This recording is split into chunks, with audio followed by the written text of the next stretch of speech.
তড়িৎ ক্ষেত্র বা ইলেকট্রিক ফিল্ড এটা আধানগ্রস্ত বস্তু যদি রেখে দেওয়া হয় তাহলে সেই আধানগ্রস্ত বস্তু একটা নির্দিষ্ট এরিয়া পর্যন্ত আকর্ষণ বা বিকর্ষণ বল প্রদান করে। এই যে আকর্ষণ বা বিকর্ষণ বল একটা নির্দিষ্ট এরিয়া পর্যন্ত প্রদান করে, সেই নির্দিষ্ট এরিয়া বা সেই নির্দিষ্ট জায়গাটাকে বলা হয় তড়িৎ ক্ষেত্র বা ইলেকট্রিক ফিল্ড। তাহলে তড়িৎ ক্ষেত্র বা ইলেকট্রিক ফিল্ড হচ্ছে একটা এরিয়া বা একটা জায়গা, যে জায়গার মধ্যে একটা আধানগ্রস্ত বস্তুর আকর্ষণ বা বিকর্ষণ বল বিদ্যমান। এই যে কিউ প্লাস একটা আধানগ্রস্ত বস্তু প্লাস আধানগ্রস্ত, এর এই এরিয়া পর্যন্ত আকর্ষণ বিকর্ষণ বল আছে। এই এরিয়ার মধ্যে যদি কোনো আধানগ্রস্ত বস্তু আসে তাহলে এই আধানগ্রস্ত বস্তুটা ওই আধানগ্রস্ত বস্তুকে আকর্ষণ বা বিকর্ষণ বল দেখায়। যদি ধনাত্মক আধানগ্রস্ত বস্তু এই এরিয়ার মধ্যে ঢুকে পড়ে তাহলে বিকর্ষণ বল দেখাবে সমধর্মী আধান, আর যদি ঋণাত্মক আধানগ্রস্ত বস্তু এই এরিয়ার মধ্যে ঢুকে পড়ে তাহলে আকর্ষণ দেখাবে বিপরীতধর্মী আধান। তার মানে যে এরিয়া বা যে জায়গা যে অঞ্চলের মধ্যে একটা আধানগ্রস্ত বস্তুর আকর্ষণ বা বিকর্ষণ বল থাকে সেই জায়গা বা সেই এরিয়াটাকেই বলা হয় তড়িৎ ক্ষেত্র।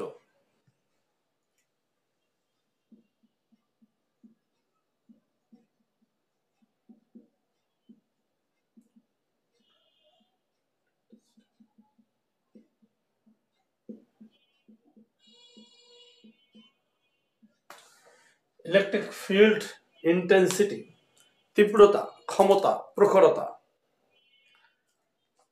ইলেকট্রিক ফিল্ড ইন্টেন্সিটি তড়িৎ ক্ষেত্রের তীব্রতা। তড়িৎ ক্ষেত্রের তীব্রতায় বলা হয়েছে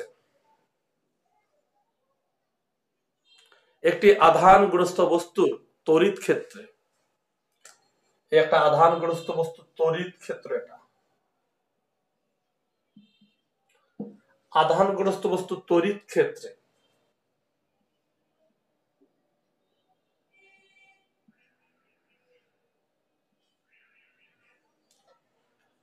আধানগ্রস্ত বস্তুর তড়িৎ ক্ষেত্রে একটি ধনাত্মক আধান আনলে,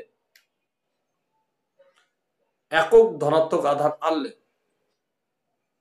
সে যে বল লাভ করে তাকে বলা হয় তড়িৎ ক্ষেত্রের তীব্রতা। আধানগ্রস্ত বস্তুর এই যে তড়িৎ ক্ষেত্রে একটি একক ধনাত্মক আধান আনলে যে বল লাভ করে, তাহলে আনতে হবে, বলতেছি এই যে ধনাত্মক আধানটা আমি নিয়ে আসবো ক্ষেত্রের মধ্যে, তাহলে বল লাভ করবে। বল বল তো ফোর্স, যে বলটা লাভ করবে সেই বলটাই তড়িৎ ক্ষেত্রের তীব্রতা। কারণ একক ধনাত্মক আধানের জন্য যে বল, এখন একক ধনাত্মক আধানটা কি? ধনাত্মক আধান তো আমরা বুঝি, ধরো 20 কুলম্ব আধান, এটা তো ধনাত্মক। ঋণাত্মক হলে তো বলতাম -20 কুলম্ব আধান। 20 কুলম্ব আধান আমি নিয়ে আসলাম এই যে এর ক্ষেত্রে, এখানে নিয়ে আসলাম কত আধান নিয়ে আসলাম? 20 কুলম্ব আধান। বল এখানে বিকর্ষণ বল দিতে পারে, এটা ধনাত্মক। বিকর্ষণ বল ধরো 100 নিউটন। তা 20 কুলম্ব আধান নিয়ে আসলাম আর বিকর্ষণ বল পাইলাম 100 নিউটন। তাহলে 1 কুলম্ব আধান, এটা হচ্ছে একক। 1 কুলম্ব আধান যদি নিয়ে আসতাম তাহলে কত বল পাইতাম? ভাগ দিতে হবে, ভাগ দিয়ে পাওয়া যাচ্ছে 5 নিউটন। তার মানে 1 কুলম্ব আধান বা একক ধনাত্মক আধান, এই আধানটা আবার ধনাত্মক, যেটা আমরা নিয়ে আসছি সেটা ধনাত্মক আধান, কিন্তু সেটা 10, 20, 50 কুলম্ব হবে না, 1 কুলম্ব। 1 কুলম্বর জন্য যে বল, তুমি যত আধানেই নিয়ে আসো না কেন আর যত বলেই পাও না কেন, সেটা তীব্রতা না। তীব্রতা হচ্ছে তুমি 1 কুলম্বের জন্য কতটুকু বল পাইলা। তাহলে আমরা এটা ঐকিক সাজাতে পারি যে কিউ একটা ধনাত্মক আধান, এটা তড়িৎ ক্ষেত্রে নিয়ে আসলাম, বল পাইলাম এফ। একক ধনাত্মক আধান মানে 1 কুলম্ব আধান যে তড়িৎ ক্ষেত্রে নিয়ে আসতাম, তা বল পাইতাম এফ বাই কিউ। তড়িৎ ক্ষেত্রের তীব্রতাকে ই দিয়ে প্রকাশ করা হয়, E equal F by Q. ছোট হাতের কিউ দিলাম, ছোট হাতের কিউ বা বড় হাতের কিউ দেওয়া যাবে। তাহলে এইটা হচ্ছে ই তড়িৎ ক্ষেত্রের তীব্রতা। এটা 1 কুলম্ব ধনাত্মক আধানের জন্য যে বল, তড়িৎ ক্ষেত্রের তীব্রতা একটা বল, তো সেটা সব বল না, এটা হচ্ছে 1 কুলম্ব ধনাত্মক আধান আনলে যে বল পাওয়া যায়। 1 কুলম্ব, যেটাকে আমরা একক ধনাত্মক আধান বলতেছি, 1 কুলম্ব ধনাত্মক আধান তড়িৎ ক্ষেত্রে আনলে যে বল পাওয়া যায়। তাহলে ই তড়িৎ ক্ষেত্রের তীব্রতা, এটা একটা বল, এর একক কি? এই যে বল, বলের একক নিউটন, আধান একক কুলম্ব, তাহলে নিউটন পার কুলম্ব, এটা হচ্ছে তড়িৎ ক্ষেত্রের তীব্রতার একক, অর্থাৎ 1 কুলম্বের বল। নিউটন পার মানে কি? পার কুলম্ব মানে 1 কুলম্বের বল। নিউটন পার কুলম্ব, এটা হচ্ছে তড়িৎ ক্ষেত্রের তীব্রতার একক। এখন তোমাকে আমরা জাস্ট একটা বিষয় বোঝানোর চেষ্টা করতেছি। ধরো এটা ধনাত্মক আধান দিয়েছিলাম, এটা আমি দিয়েছি বড় হাতের কিউ, এর ক্ষেত্র এটা। যে আধানটা আমি এখানে নিয়ে আসলাম সেটা ছোট হাতের কিউ দিলাম, এর ক্ষেত্রের মধ্যে নিয়ে আসলাম। ফলে যে বলটা পাইলো বিকর্ষণ বল, সেটা আমরা পাইলাম বল এফ। এইখানে আমরা লিখে দিই এফ। তাহলে এইখানে আমরা পাইলাম এই তড়িৎ ক্ষেত্রের তীব্রতা সূত্র অনুযায়ী E equal F by Q. এই কিউটা হচ্ছে এই কিউ, এইখান থেকে যদি আমি এফ বের করি, এফ ইকুয়াল হবে ই কিউ। ইকুয়েশন নাম্বার 1 দিয়ে রাখলাম।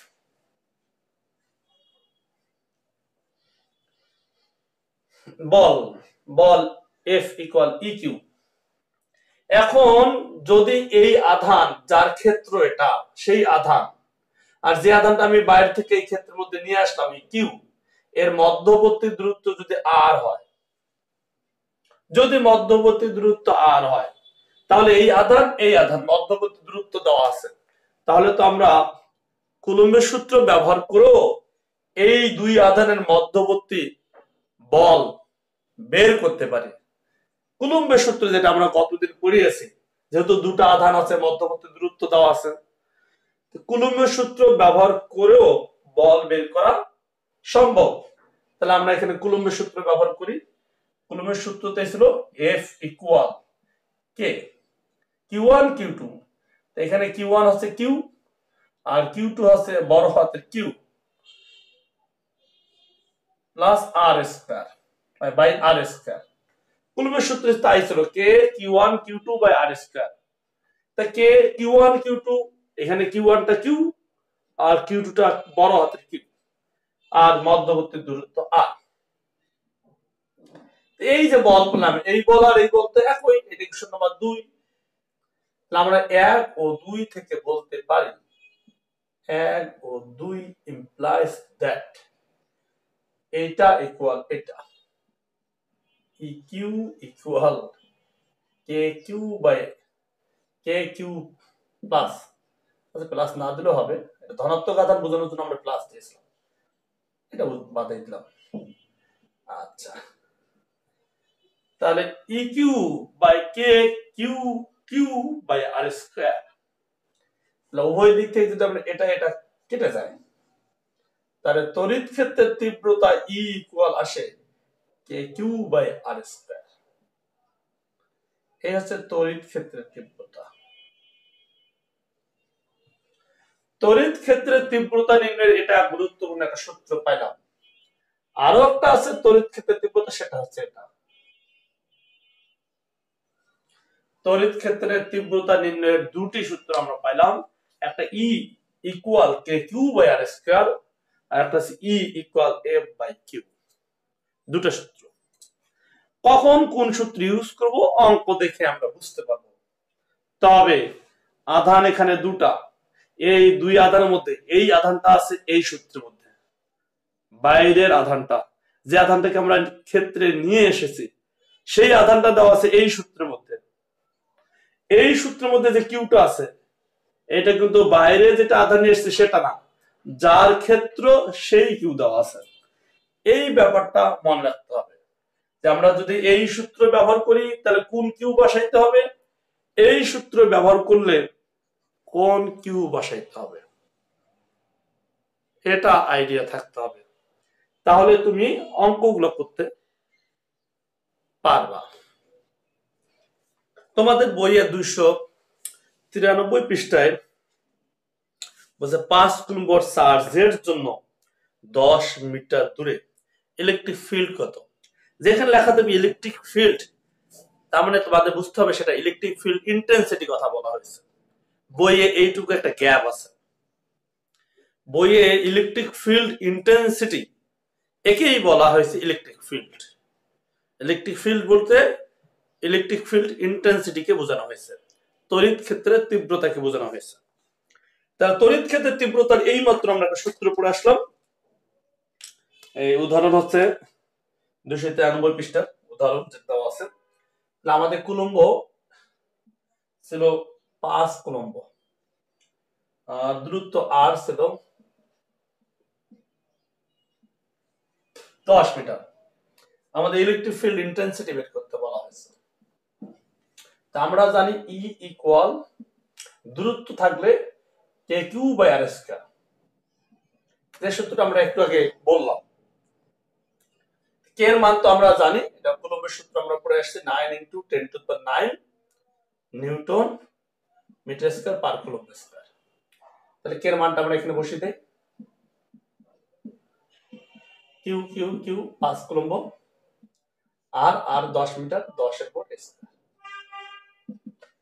তা এই হচ্ছে অবস্থা। আমরা পরের অঙ্কে চলে যাই। অঙ্কে দেখো 3 কুলম্ব চার্জের একটি বস্তু 10 নিউটন বল অনুভব করছে, জায়গাটির ইলেকট্রিক ফিল্ড কত। আমরা বলেছি ইলেকট্রিক ফিল্ড বলতে ইলেকট্রিক ফিল্ড ইন্টেন্সিটিকে বোঝানো হয়েছে, এটা আমরা শুরুতে বলে দিয়েছি। তা 3 কুলম্ব চার্জ, তা কিউ হচ্ছে 3 কুলম্ব, বল 10 নিউটন, এ হচ্ছে 10 newton, electric field intensity E equal watt. আমরা জানি E equal F by Q. এখানে তো দূরত্ব নাই, তাহলে আমাদের এই সূত্র ব্যবহার করতে হবে, আর দূরত্ব থাকলে তো উপরের সূত্র ব্যবহার করতাম। তাহলে এখানে যদি আমরা মান বসিয়ে দিই, এফ হচ্ছে 10 নিউটন আর কিউ হচ্ছে 3 কুলম্ব, ক্যালকুলেশন করলে আমরা ইন্টেন্সিটি পেয়ে যাচ্ছি 3.33 নিউটন পার কুলম্ব। তাহলে আমরা দুটি আমরা পড়াইলাম, দুটি অঙ্ক করাইলাম। এখন আমরা যে জিনিসটা পড়াবো সেটা হচ্ছে, আমরা কিন্তু এখানে তড়িৎ বলের এখানে আলোচনা আছে, এটা আমরা এখন পড়াচ্ছি না। আমরা চলে যাচ্ছি পরে 294 পৃষ্ঠার নিচে আছে ইলেকট্রিক পটেনশিয়াল। ইলেকট্রিক পটেনশিয়াল বা তড়িৎ বিভব, এটা আমরা যাবো। পটেনশিয়াল মানে বিভব, পটেনশিয়াল।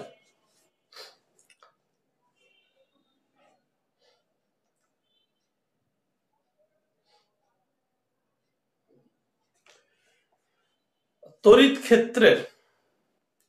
ক্ষেত্রের কোন বিন্দুতে একটি ধনাত্মক আধান আনলে, তড়িৎ ক্ষেত্রের কোন বিন্দুতে আমরা একটা তড়িৎ ক্ষেত্র এঁকে ফেলি। এই ধরো এটা একটা তড়িৎ ক্ষেত্র, এটা কার তড়িৎ ক্ষেত্র, এটা আধানের। ধরলাম এটা ধনাত্মক আধান, তার তড়িৎ ক্ষেত্র। এটা ধনাত্মক আধান হতে পারে, ঋণাত্মক আধান হতে পারে, এর একটা তড়িৎ ক্ষেত্র। এই তড়িৎ ক্ষেত্রে কোন বিন্দুতে একটি একক ধনাত্মক আধান, একক ধনাত্মক আধান এর আগে ব্যাখ্যা দিয়েছে, 1 কুলম্ব আধান। আসলে 1 কুলম্ব আনা হবে না, আনা হবে 20 কুলম্ব, 25 কুলম্ব, কিন্তু সেখান থেকে ক্যালকুলেশন করে 1 কুলম্বের যেটা বের হবে। সংজ্ঞাটা একটু বলে দেই। তড়িৎ ক্ষেত্রের কোন বিন্দুতে একটি একক ধনাত্মক আধান বা 1 কুলম্ব ধনাত্মক আধান আনলে যে কাজ সম্পাদিত হয়, যে কাজ সম্পাদিত হয় তাকেই বলা হয় তড়িৎ বিভব বা ইলেকট্রিক পটেনশিয়াল। তো এই একটা ক্ষেত্র, এই ক্ষেত্রের মধ্যে আমরা একটা কি আনবো, ধনাত্মক আধান, কিন্তু অন্য আধান না।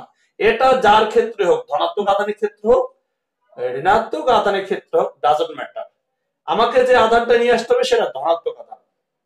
আমি একটা ধনাত্মক আধান নিয়ে আসতেছি এই ক্ষেত্রের মধ্যে।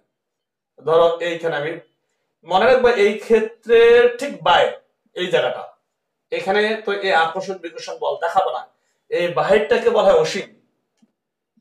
অসীম বলতে এখানে অনেক দূর না, অসীম বলতে এ যে এরিয়ার মধ্যে আকর্ষণ বিকর্ষণ বল দেখায় সেই এরিয়ার বাইরেই হচ্ছে অসীম। তো অসীম থেকে একটি আমি ধনাত্মক আধানকে নিয়ে আসলাম এই ক্ষেত্রের মধ্যে, ধরো এই জায়গায় নিয়ে আসলাম একটা ধনাত্মক আধান। নিয়ে আসলে নিশ্চয়ই আকর্ষণ বিকর্ষণ বল হবে, বিকর্ষণ বল হলে এটা সরে যাবে, আকর্ষণ বল হলে টানবে, তার মানে স্মরণ হবে, তার মানে কাজ সম্পাদিত হবে। তা বলা হয়েছে একক ধনাত্মক আধানকে তড়িৎ ক্ষেত্রে কোন বিন্দুতে নিয়ে আসলে যে কাজ ডব্লিউ ওয়াট, যে কাজ সম্পাদিত হয় তাকেই বলা হয় তড়িৎ বিভব, যে কাজ সম্পাদিত হবে। ধরো আমি একটু উদাহরণ দেই, আমি নিয়ে আসলাম 20 কুলম্ব আধান, এখানে নিয়ে আসলাম, নিয়ে আসার পর আমার কাজ সম্পাদিত হলো 100 জুল। তা 20 কুলম্বই তো 100 জুল হয়েছে, সেটা বিভব না। 1 কুলম্বই কত হয়েছে, তাহলে 100 জুলকে আমি যে 20 দিয়ে ভাগ দেই তার হলো 5, এই যে 5 পেলাম, অর্থাৎ 1 কুলম্বের জন্য কাজ সম্পাদিত হয়েছে 5 জুল, এটাই তড়িৎ বিভব। আমরা যদি ঐকিক সাজাই যে কিউ কুলম্ব আধানকে তড়িৎ ক্ষেত্রে কোন বিন্দুতে নিয়ে আসতে ডব্লিউ পরিমাণ কাজ সম্পাদিত হলো, 1 কুলম্ব ধনাত্মক আধানকে তড়িৎ ক্ষেত্রে ওই বিন্দুতে নিয়ে আসতে কৃত কাজ হবে W/Q। 1 কুলম্ব ধনাত্মক আধানের কৃত কাজেই তো তড়িৎ বিভব, তাহলে বিভবকে ভি দিয়ে প্রকাশ করা হয়েছে, V equal W/Q, V equal W/Q। তড়িৎ বিভবকে ভি দিয়ে প্রকাশ করা হয়েছে, ভি ইকুয়াল W/Q। ডব্লিউ তো কৃত কাজ, কাজের একক তো জুল, আর কিউ তো আধান, আধান একক তো কুলম্ব, তাহলে এখান থেকে দাঁড়াচ্ছে জুল পার কুলম্ব। এই জুল পার কুলম্ব হচ্ছে বিভবের একক, জুল পার কুলম্ব হচ্ছে বিভবের একক। এই জুল পার কুলম্ব, কুলম্বকে বলা হয় ভোল্ট, ভিও এল টি, টি মনে হয় ভোল্ট, ভোল্ট। এই জুল পার কুলম্বকেই বলা হয় ভোল্ট, অর্থাৎ তড়িৎ বিভবের একক হচ্ছে ভোল্ট। ভোল্ট একটা লব্ধ একক, এর মধ্যে জুল আছে, এই জুল পার কুলম্বকেই বলা হয় ভোল্ট। তাহলে আমরা পাইলাম তড়িৎ বিভব কি, ইলেকট্রিক পটেনশিয়াল জিনিসটাকে সংজ্ঞাটা বুঝতে পারলাম, তার একটা সূত্র পাইলাম, ভি, বিভবকে ভি দিয়ে প্রকাশ করা হয়, ভি ইকুয়াল W/Q। এর একক পেলাম জুল পার কুলম্ব। এরপরে আমরা বললাম যে জুল পার কুলম্বকে আসলে বলা হয় ভোল্ট, তাহলে তড়িৎ বিভবের একক ভোল্ট। মানে 1 ভোল্ট কাকে বলে, 10 ভোল্ট কাকে বলে, এরকমও কখনো কখনো পরীক্ষা এসেছে। 1 ভোল্ট, 1 ভোল্টটা কি, এটা একক ধনাত্মক আধানকে বা 1 কুলম্ব ধনাত্মক আধানকে তড়িৎ ক্ষেত্রে কোনো বিন্দুতে নিয়ে আসতে যদি 1 জুল কাজ সম্পাদিত হয়, 1 জুল কাজ সম্পাদিত হয়,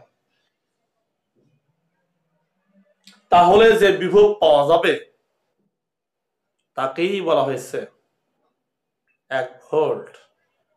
এনেছি 1 কুলম্ব ধনাত্মক আধান, কাজ পেয়েছি 1 জুল, তাহলে সেই বিভব 1 ভোল্ট। যদি 1 কুলম্ব ধনাত্মক আধান আনতাম আর কাজ যদি 10 জুল পাইতাম, তাহলে সেই বিভব 10 ভোল্ট। এইভাবে যে কোনো বিভবের সংজ্ঞা দেওয়া যেতে পারে। তোমাদের বইয়ে 295 পৃষ্ঠার দিকে তাকাও। একটি ধাতব গোলকের ব্যাসার্ধ যদি আর হয়, লাইনটা পাও কিনা দেখো।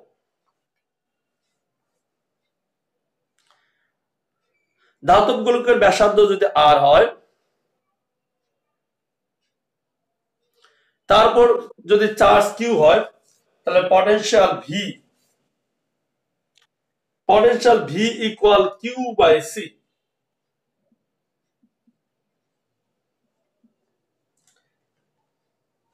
এখানে সি হচ্ছে গোলকের ধারকত্ব। এই লাইনটিকে তোমরা পেয়েছো।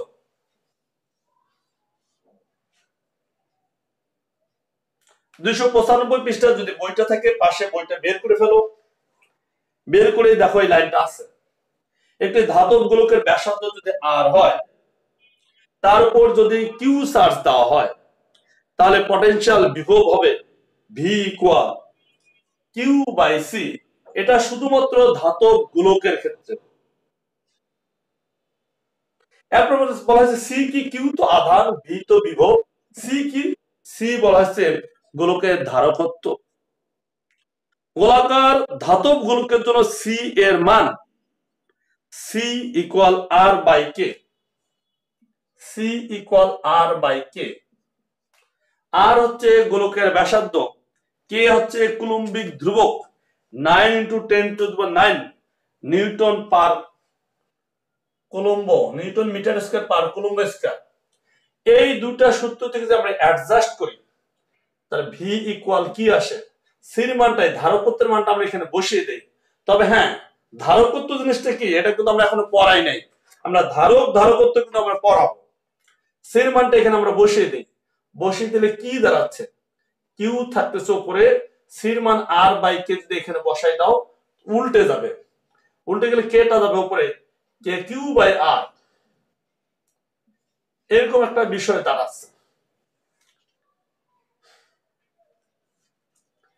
তাহলে ধাতব গোলকের ক্ষেত্রে বিভব ইকুয়াল কে কিউ বাই আর।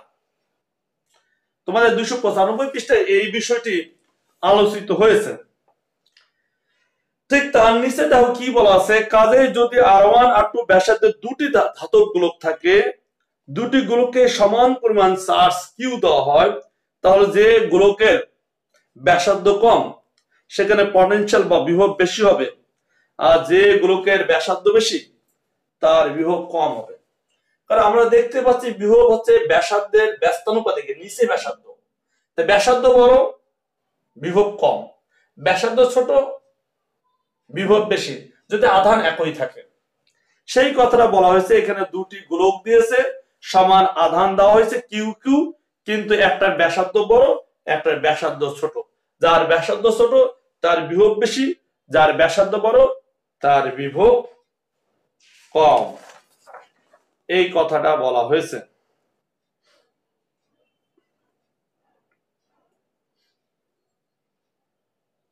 এরপরে 296 পৃষ্ঠা, পেজটা উল্টে ফেলো।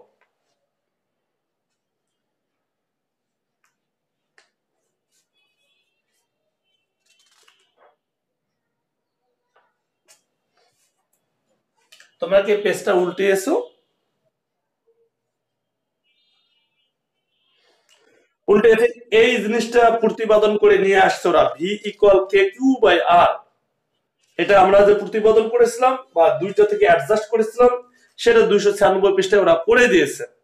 এরপরে ইলেকট্রিক ফিল্ড বা ইলেকট্রিক ফিল্ড ইন্টেন্সিটি, এই বিষয়টি একটু আলোচনা করছে। আলোচনা করব, তার নিচেই দেখো এই সূত্রটা আছে, V equal W by Q, অর্থাৎ বিভব ভি হচ্ছে V equal W by Q. এটা যেটা আমরা আগেই আলোচনা করে ফেলছি, সেটা ওরা এখানে নিচে দিয়ে দিয়েছে, নিশ্চয়ই তোমরা পেয়েছো।